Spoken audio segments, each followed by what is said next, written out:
and thank you for joining us for Friday's Daily Market Outlook.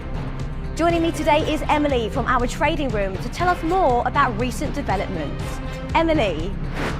Gold prices edged lower, easing from a near 2-week high hit in the previous session, while investors assessed the likelihood of a US interest rate cut in December. Stocks in Europe edged up, while the dollar held steady, as investor confidence in a Federal Reserve rate cut next month kept sentiment upbeat, which also helped keep Bitcoin above its recent lows. US spot Solana exchange-traded funds broke their flawless inflow streak on Wednesday, recording $8.1 million in net outflows. A single ETF product largely drove the pullback, the 21 shares Solana ETF, which experienced over $34 million in outflows.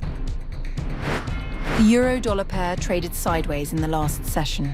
The stochastic indicator is in overbought territory. The Bitcoin-dollar pair skyrocketed in the last session.